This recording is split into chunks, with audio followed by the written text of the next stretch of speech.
Viral ya Bapak Ibu di TikTok, Habib Syekh pernah merubah lirik lagu Ya Lal Waton ya. Ini apa-apa dirubah. Kemarin dulu Habib Rizik guru NU juga dirubah ya Bapak Ibu. Ini maksudnya apa ya? Nanti kita butuh klarifikasi dari Habib Syekh ya, harusnya ya. Dan kita akan melihat ya Kiai Haji Syukron Makmun yang mana berani di depan Ketua Umum PBNU Gus Yahya Khalil ya, jangan sampai cari makan di NU ya, bikin malu. Oke, kita ke videonya. Yang baca ya lal waton, nah itu dirubah. Nah yang lebih miris saya mutar itu bendera Malaysia itu berkibar. Yang bacakan siapa? Habib Syekh konser. Konser dengan panggung besar, dengan videotron ada. Tadi tak tracking tadi masih ada 7 tahun yang lalu gitu loh. Di YouTube Malaysia ya? Jadi gitu, harusnya Indonesia ganti Malaysia dan liriknya diganti. Minta Habib Syekh untuk klarifikasi dan minta maaf. Kenapa lagu perjuangan atau lagu karya orang tidak boleh diganti? Karena itu memang ada aturan, ada etika.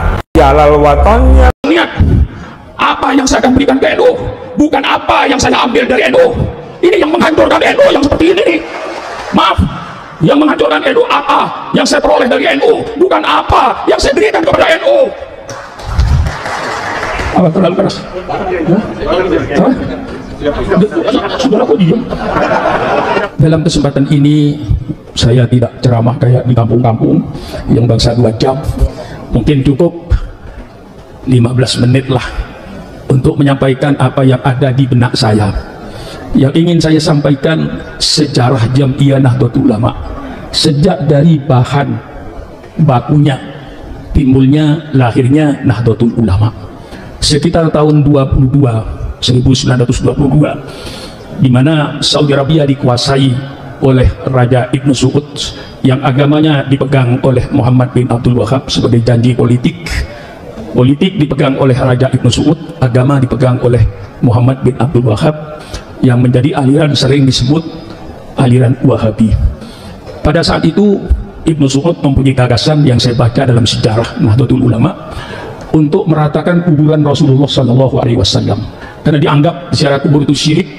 Jadi mau diratakan semuanya. Ini Allahu a'lam bishawab ya, namanya sejarah ya. Sejarah itu cerita masa yang lalu, itu kalau bukan pemain aslinya tentu Allahu a'lam bishawab. Hasyim Asy'ari lalu membentuk yang namanya Komite Hijaz. Komite Hijaz itu terdiri dari 3 orang. Pertama Kiai Wahab Asbullah, yang kedua guru besar dari Mesir yang mengajar di Tubareng Syekh Al-Ghonawi, yang ketiga itu saya agak ragu-ragu dari Pekalongan, apa itu Kiai Ilyas almarhum. Komite Hijaz ini berangkatlah ke Mekah untuk menemui Ibnu Saud supaya berdialog. Itu berdialog wajadilhum billati aksan, adu argumentasi agar kuburan Rasulullah itu tidak diratakan dengan tanah. Nah itu saya khawatir yang tokoh NU kita Pak Saiful itu tidak terlalu mendalami sejarah ini yang muda-muda ini. Jadi saya ini sebagai ya barangkali di NU itu yang paling tua saya ini.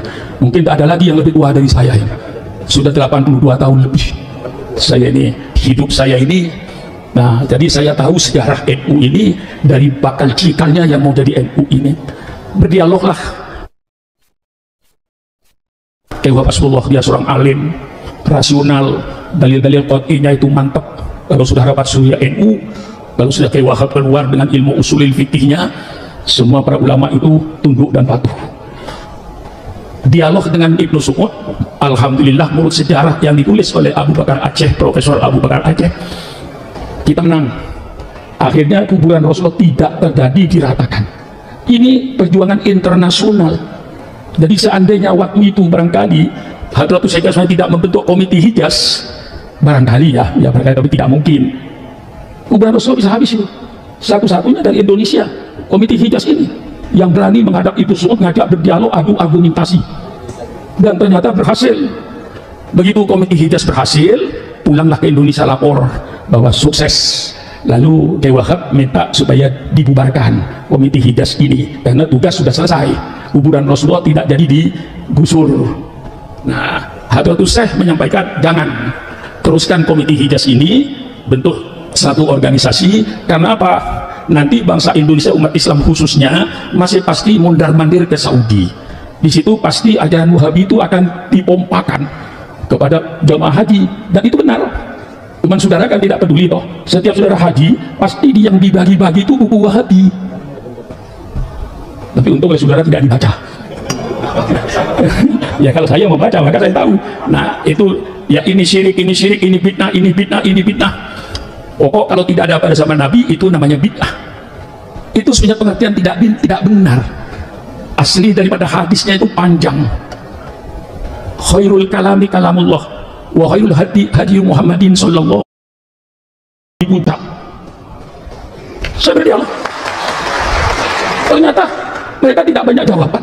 Sampai saya katakan, kalau Anda cinta Syukuran Makmun, tolong selamatkan Syukuran Makmun dari api neraka. Saya katakan tegas, tolong selamatkan Syukuran Makmun dari api neraka. Saya mengadakan maulid, saya uraikan.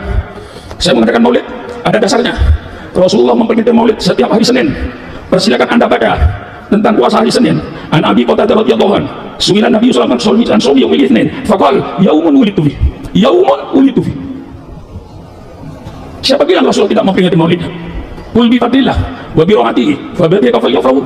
Dengan karunia Allah, dengan rahmat Allah, hendaknya mereka bergembira. Tidak ada karunia Allah, tidak ada rahmat Allah yang lebih besar daripada lahirnya Nabi Muhammad SAW. Kita bergembira. Masih banyak lagi. Saya katakan faksusil qasasah la'allahum yatafakkarun. Ceritakan Muhammad oleh sejarah-sejarah itu. Kami mau membaca sejarah Rasulullah pada bulan Maulid ini. Baca sejarah, perintah kata. Masih banyak lagi saya uraikan. Dan tidak ada peringatan Maulid yang tidak perintah Allah, yang diadakan oleh ulama. Saya bicara di 135 mobil-mobil yang dibayar oleh Saudi Arabia. Saya terbuka demi membela ahli sunnah wal jamaah ini. Saya katakan terus terang, maulid dibuka dengan baca Al-Quran. Baca Al-Quran perintah Allah bukan? Tolong jawab. Setelah baca Al-Quran, baca sholawat, ya Rabbi sholli ala Muhammad. Baca sholat perintah Allah bukan? Tolong jawab. Setelah baca sholawat, kita memberikan mau'izatul hasanah, mulai sambutan sampai ceramah, mau'izatul hasanah, perintah Allah. Doa perintah Allah. Lalu mereka saya kritik kalau maulid terlalu mubadir, terlalu mewah, paha kambing dipotong. Saya bilang orang duduk mulai jam 8 maulid sampai jam 12, selesai dikeluarkan nasi, lauknya cuma tempe kecil-kecil. Kira-kira marah apa tidak? Kira Pak Swaso marah nggak kira-kira? Sudah duduk mulai jam 8 maulid, keluar nasi, baunya tempe, di rumah tempe, maulid tempe, lama-lama kita mati dengan tempe. Kita menggembirakan orang. Oh ya, waktunya ya. Nah, saudara-saudara ini, saya bilang sampai itu menggembirakan orang. Nah, disinilah kita, alhamdulillah, diteruskan. Komite Hijaz ini bernama Nahdlatul Wathon. Ya, mungkin Nahdlatul Wathon ini kelanjutan dari Komite Hijaz. Lama bernama Nahdlatul Wathon, belum bernama Nahdlatul Ulama. Kemudian musyawarah di Bubutan Surabaya, kurang lebihnya saya tidak hafal detailnya, sekitar tahun 26 dirubahlah Nahdlatul Wathon menjadi Nahdlatul Ulama. Yang tetap bertahan tidak mau ikut Nahdlatul Ulama Kiai Zainuddin Pancor, Lombok Barat, Lombok Timur. Sampai sekarang dia pakai Nahdlatul Wathon, dirubah menjadi Nahdlatul Ulama sebagai jamiah. Nah, perlu diketahui mengapa tahun 26 itu berbentuk jamiah, tidak berbentuk partai politik. Ingat saudara, itu zaman Belanda.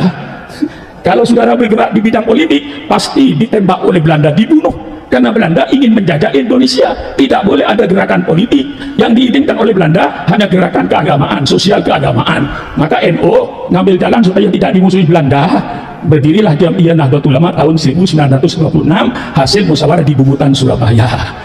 Walaupun namanya Jamiah Nahdlatul Ulama, tapi para ulama punya rasa tanggung jawab terhadap umatnya. Sehingga tingkah lakunya tingkah laku politik.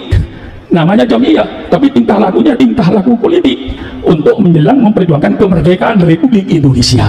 Sehingga dari Nahdlatul Ulama itu menjadi panitia persiapan kemerdekaan, termasuk Pak Wahid Hasyim, Kiai Maskur, dan itu semua masuk di panitia kemerdekaan. Nah, berarti ini politik, tapi namanya jamiah, tapi tingkah lakunya politik, memperjuangkan kemerdekaan. Ini saya baca apa adanya, yang saya tahu. Saya tidak mau menyembunyikan ilmu kepada generasi muda ini. Ya. Dolin Hafiz ini mungkin nggak tahu sejarah ini, walaupun tahu mungkin samar-samar. Ya, sekarang saya tandaskan supaya tahu betul NU itu dari mana cikal bakalnya dulu itu. Nah, bergeraklah dalam kemerdekaan, tidak pernah absen. NU dalam memperjuangkan kemerdekaan masuk dalam panitia persiapan kemerdekaan. Merdekalah tahun 45. Begitu merdeka yang punya gagasan Masyumi, insya Allah itu Wahid Hasim Nahdlatul Ulama, supaya wajah Islam itu satu partai politik, jangan pecah satu wajah. Yang bernama Majelis Syura Muslimin Indonesia Masyumi, itu gagasan dari Nahdlatul Ulama itu. Nah, kerjasamalah di dalam ya itulah namanya politik. Allah a'lam bishawab. Setelah merdeka lahirlah Masyumi, NU masuk di dalamnya dan yang punya gagasan. Berjalanlah akhirnya terasa oleh NU istilah waktu itu Allah a'lam bishawab. NU yang tahlilan, mereka yang dapat berkat. Menteri mereka, dirjen-dirjen mereka, NU hampir tidak kebagian. Jadi istilahnya waktu itu yang tahlilan orang NU, begitu pembagian berkat Pak Saiful udah gak dapat, itulah istilahnya. Nah, istilahnya. Nah, pada akhirnya Wahab dengan Rasulullah itu berpikir lagi, timbullah muktamar Palembang. Wah, hafal NU saya ini, melotok ke seorang NU saya ini. Iya, tahun 52 timbullah muktamar NU di Palembang. Keluarlah NU dari Masyumi. Berdirilah sekarang Partai Nahdlatul Ulama. Berdiri Partai Nahdlatul Ulama menjadi partai politik. Waktu itu semua ulama menyatu.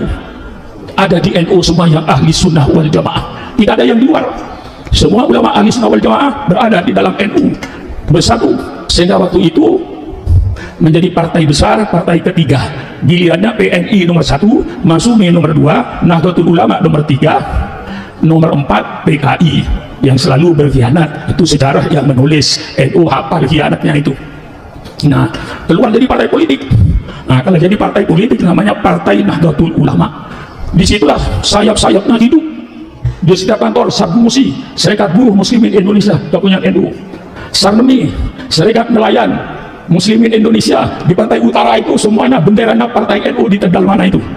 Berdiri lagi Lesbuni, Lembaga Seni Budaya Muslimin, untuk menyanyi lekra. Waktu itu setiap ranting NU mesti punya dramen, sehingga kalau NU keluar beger, karena dramennya tiap ranting NU punya. Pada waktu itu semangatnya naik. Timbul lagi Perguno, Persatuan Guru Nahdlatul Ulama. Berdiri lagi macam-macam dari organisasi di Pertanu, Persatuan Tani Nahdlatul Ulama, semuanya berkembang. Ma'arif berkembang, semua madrasah-madrasah Ma'arif Nahdlatul Ulama. Subhanallah, subhanallah, hebat waktu itu.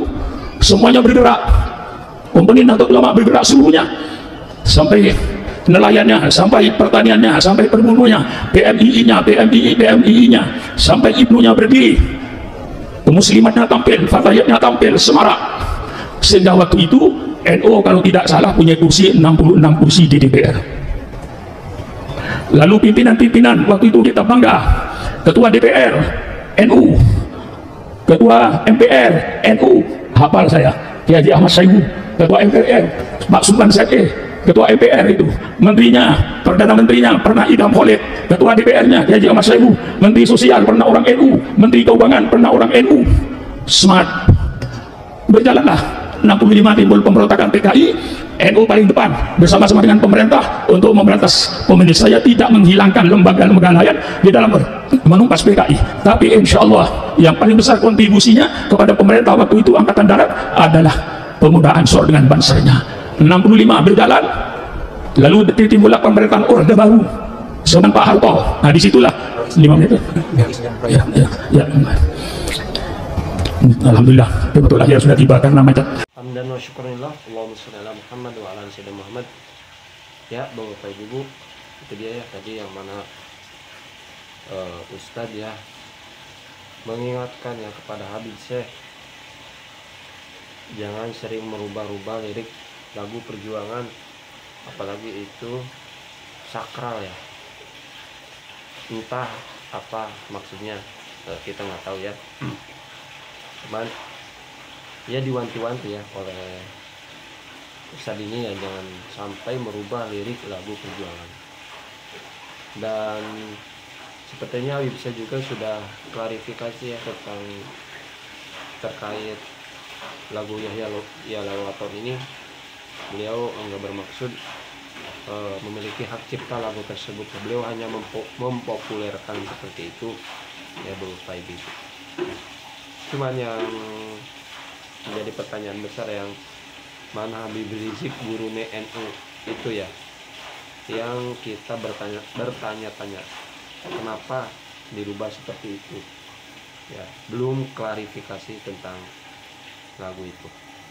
Ternyata juga ada Kiai Haji Syukron Makmun ya, yang Masya Allah ya, semoga beliau sehat selalu, Allah panjangkan umurnya ya, mulai berani menasehatin ya ustadz-ustadz yang punya jabatan di NU. Jangan cari makan di NU, jangan cari uang di NU. Yang ada kita harus buktikan jasa kita apa untuk NU ya, seperti itu. Oke Bapak Ibu, itu dia ya video playnya ya, semoga ya bisa sedikit terhibur ya, sedikit menambah informasi.